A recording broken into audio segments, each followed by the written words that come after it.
What a surprise, what a surprise. There I was pumping iron in the gym, as you do as a typical Horde, and I get a bunch of messages on Discord telling me there is a new cinematic and I must watch it right now.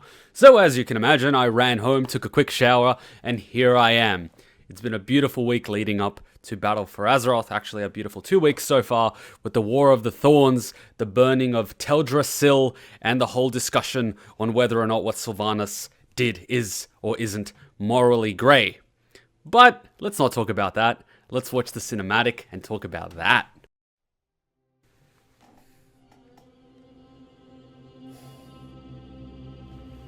So far, so good.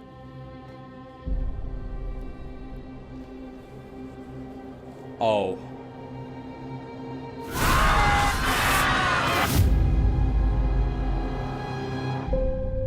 Oh, okay. Here we go.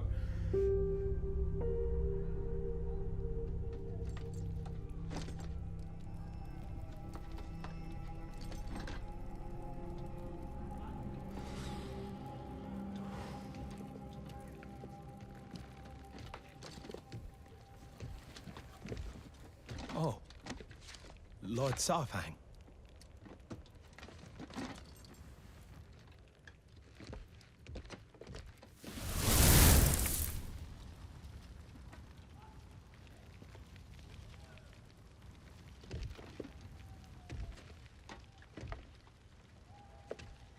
That didn't take the Alliance long to get to Undercity. How many do you think? Too many.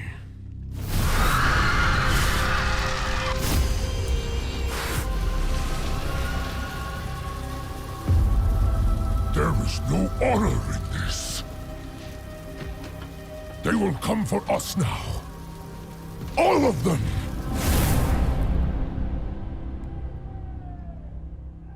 I mean, we burnt it down like, what, 3 days ago? And in 3 days... My father, Hikazi. He fought with you in the Third War. He told me stories. How you could cut down 10 enemies with a single blow. He's a boss. This be my first battle. What should I do? Don't die. Yes, of course. But if I do fall, may it be with honor in glorious combat. There will be no glory today.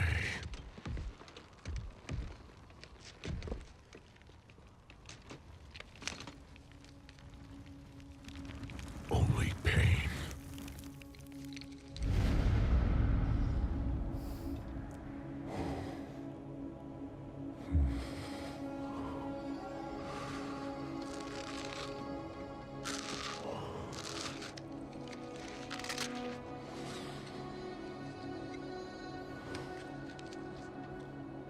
You have earned your warrior's death, my son. Chills down my spine. Yet once again, I am denied it.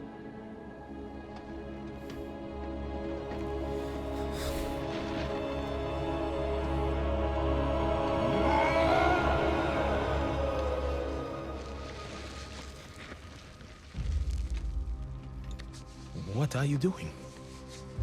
Claiming what is mine.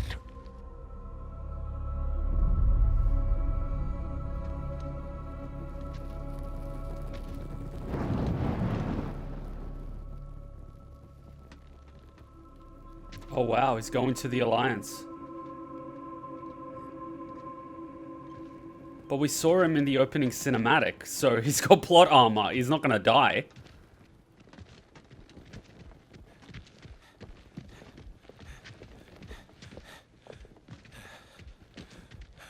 Go back.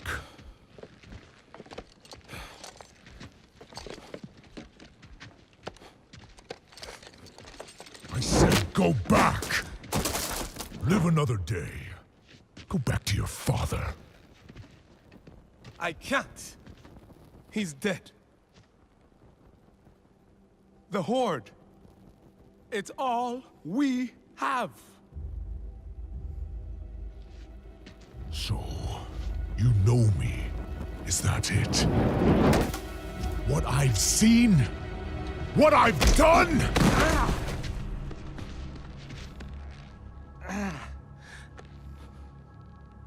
Oh, give up, boy.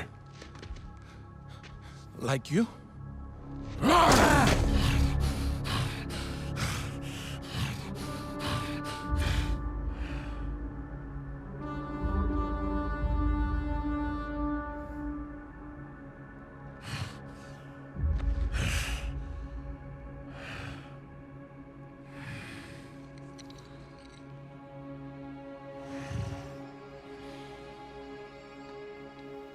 Live Okay.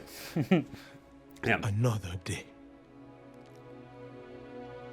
Okay, a little bit of emotion in my face. Okay.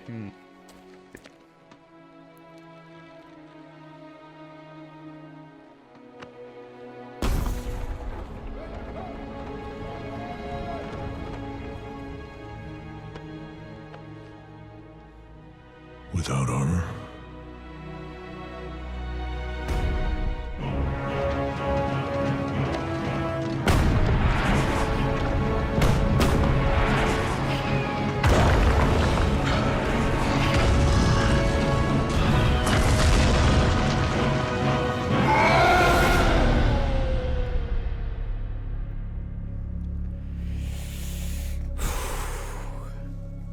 I'm honest. That was pretty emotional. Not as emotional as the Legion cinematic when Sylvanas becomes War Chief, obviously.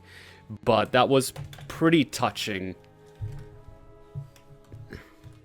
I mean, Saurfang is one of those heroes of the Horde that's been there pretty much from the beginning. He's a veteran of multiple wars. You know, he's a leader. He's a, you know, he was a father. His son died in Wrath of the Lich King. We all know that. We all remember when his son died. You know, if you're playing the Horde or the Alliance, he tells basically Garrosh, no matter how dire the battle, never forsake honor. Or honor, never forsake it. Whatever way he said it. And as we saw in the War of the Thorns Week 2, you know, when he comes north from Felwood, he clearly says, we're not killing civilians, we are capturing them, we will question them, and then we'll release them. So he's a man of honor. Like, even when he struck down Malfurion, he stopped straight away and he said, that was a dishonorable blow, I regret it, instantly. Even though he more or less saved Sylvanas from Malfurion, he automatically regretted it because why? He blindsided Malfurion threw his axe behind him and struck him in the back. He considers that dishonorable. That's the kind of guy we're dealing with. And it's... You gotta empathize with him. You gotta feel for him. He's had nothing but the best intentions always. You know, his intention is not to conquer. His intention is not to kill. His intention is essentially to ensure the survival of the Horde. And that in itself is honorable. And I know a lot of people are going to blast the Horde. Oh, you know, you burnt down the World Tree and all this sort of thing. First of all, that wasn't intentional. That wasn't part of the plan. More or less, Sylvanas got triggered and decided to burn down the World Tree. That's basically what happened. And from what I heard, if we watch, if we read Before the Storm, they explore why hope as a concept to Sylvanas is basically enraging.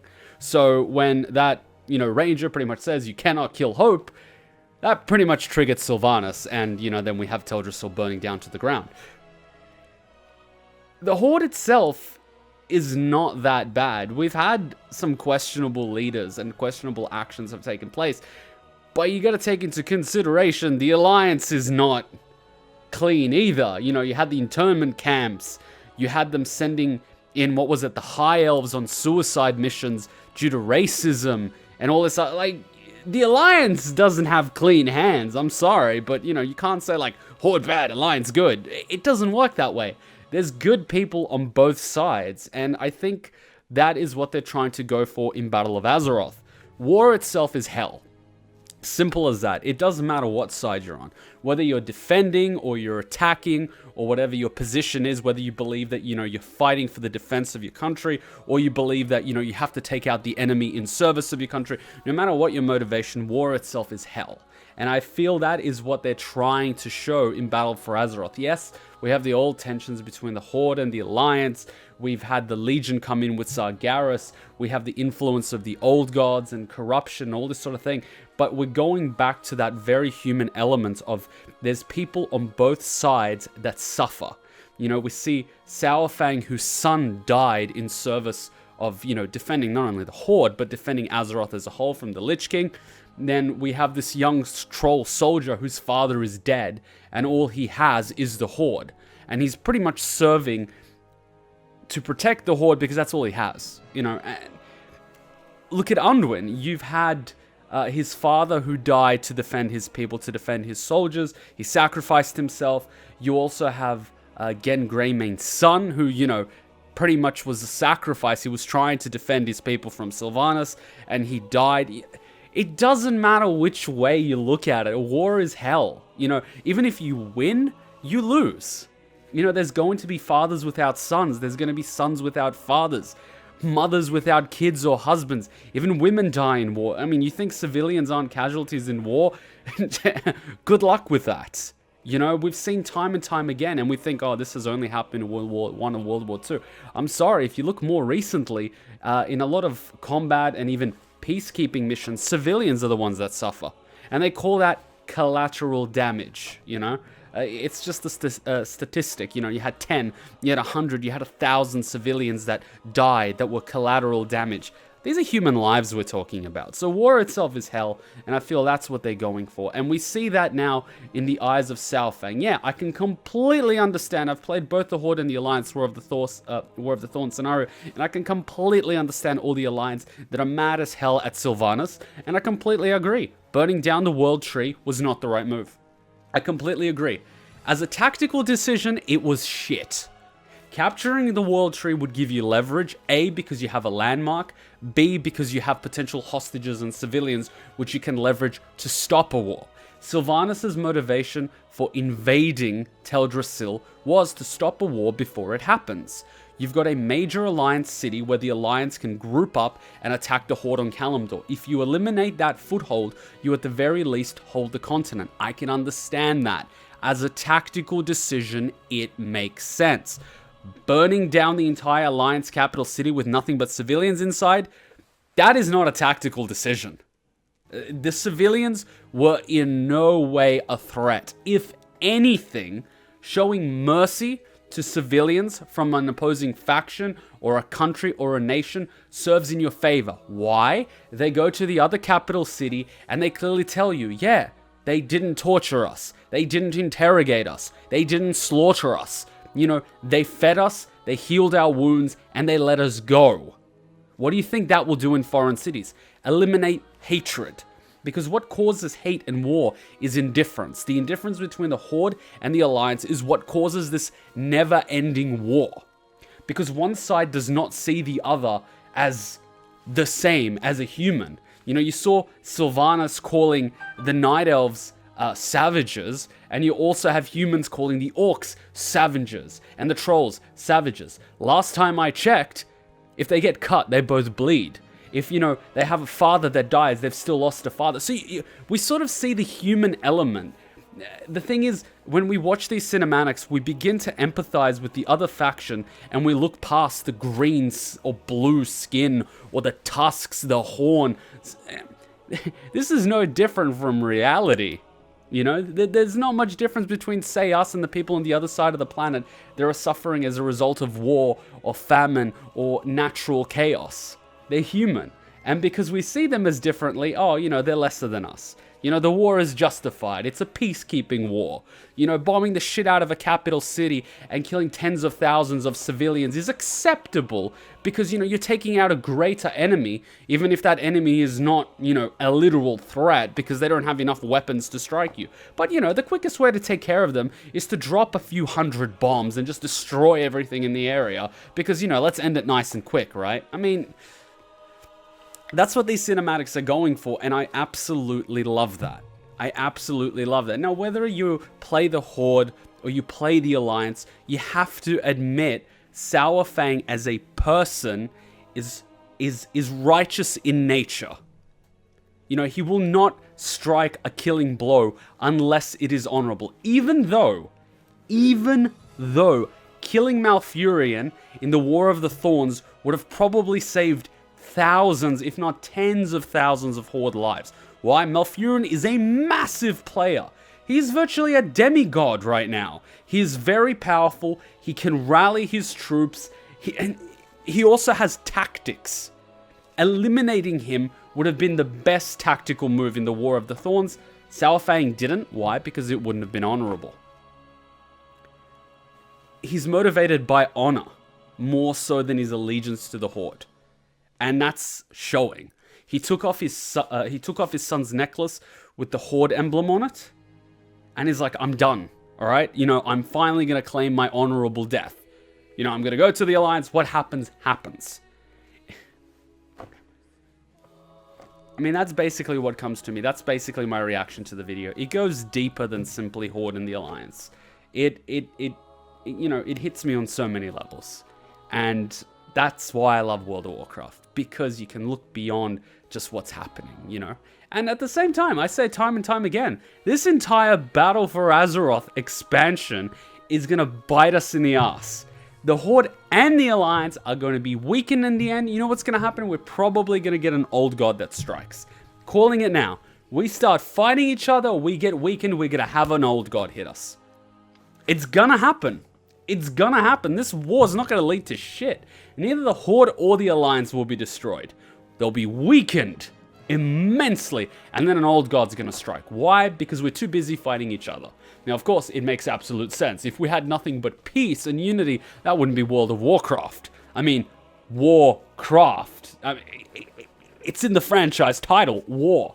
I get it, but, you know, at the same time, it's stupid. War is stupid, and I hope you guys realize this. I hope those of you that actually play the game, let's be as passionate as we want to be about World of Warcraft, and let's support our factions, but let's not forget, at the end of the day, that war is hell. It's hell. You know, there's no one wins. Everyone loses. You're gonna lose your friends. You're gonna lose your comrades. You're gonna lose your own life. You're gonna lose limbs. You will lose. Even if you survive unscathed, you will lose a part of yourself. After going through that shit, you won't come back the same. And, you know, I hope through this and through the cinematics and through the, you know, the tragedy that we see, people sort of realize how bad war truly is. I think we've become desensitized, you know, really as a species, as humans. We've become desensitized. If you know, one person dies, you know, like say Vulcan or Varian, you know, we all cry, we all weep, we all feel it. 10,000 people die, that's just a statistic, you know? We're more attached to that one person than we are those 10,000 people. Even though those 10,000 people had kids of their own. Or they had sons, you know, or, you know, they had fathers, they had wives. I hope people realize this. War is hell. And things don't go according to plan. You know, your plan might be, with the best of intentions, to, you know, secure a continent, you know, to have a war of deterrence. Even though, you know, in the grand scheme of things, that would just get worse. I mean, they practically discovered uranium in this expansion, right? And now it's a war of deterrence. Who's going to build the biggest weapon? I mean, it's a race to build weapons. And we think like, oh, that's stupid. You know, the Horde is doing this, the Alliance is doing that. Mate, what have we done as a species when we discovered uranium? We weaponized it. And it's easy to say that, oh, you know, the Nazis were the only ones doing it. I'm sorry, but they weren't. And whenever a new technology or a new resource is discovered, the first thing we do is try to weaponize it as a species. I'm sorry, but we as humans are not innocent of this. It's in our nature. And, you know, I sort of hope we realize this. I don't know, I kind of lost track on this. And I love Warcraft because of this, because it inspires this sort of discourse, this sort of discussion, and we have it time and time again on the live streams. You know, we were talking about gold making, and then we started talking about economics. We started talking about the war between the Horde and the Alliance, and then we started talking about politics and history. I love this. This is why I continue to play the game. Thanks for watching. For those of you that watched this massive rant on it, I totally appreciate it. I really do. I really do. I will be playing both Horde and Alliance in Battle for Azeroth, but my main will remain Horde. I have one Alliance character, which I am playing for the story, but I am still a Horde, because I believe that seeing both sides of the coin is essential. As we had in Legion, if you only played one faction on the Broken Shore, you only saw one part of the story. Same with the War of the Thorns. And I implore you, if you have only played one side of the story, that you play, or at the very least, watch the other side. Not everything is clear-cut. You may think it is, but it's not. If you're an Alliance and you haven't played the Horde, I implore you to play the scenario. If you don't have a Horde, feel free to watch it. I live streamed it. It took about an hour and a half for week 1 and about 30 minutes for week 2. If you really want to skip to the action, just watch week 2. The first 20-30 minutes will pretty much give you a perspective of what happened on the Horde side. And it's not as clear-cut as you may think. And if you're a Horde, I suggest you play the Alliance one, because I'll tell you what, that final quest, when Teldrassil is set alight, is not a fun one. And I'll tell you what, that's probably damn realistic. If we look back in history when cities have been burnt to the ground and bombed, that's pretty damn realistic. And it's an experience I think everyone should go through, because it will give you a taste of what war is really like, and it's not pleasant. It's not pleasant. And you may think, oh, it's just a video game.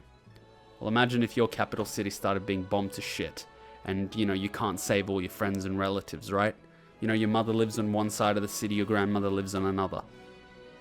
You know, what are you going to do? Anyway, thanks for watching. I hope you enjoyed. I did not expect this cinematic, but it is very welcome. As we can see, Blizzard knows their shit, and they know how to make us feel. I almost cried during that cinematic. I mean, I was like this close to crying during the Vulcan one. But this one was, you know, it wasn't as strong, but like I could feel the emotion. You saw me when I grabbed the water, I was like, whoa, shit. That was what I felt. That was what I felt. And I hope you guys felt it too, because it's a beautiful story. It makes us feel. That's why I love Warcraft. Anyway, thanks for watching. Make sure you're subscribed. If you want to chill with me, join me on the live streams. We schedule them weekly, and also join me in the Discord, link in the description below. Till then, Ninja Kuma out. Bye!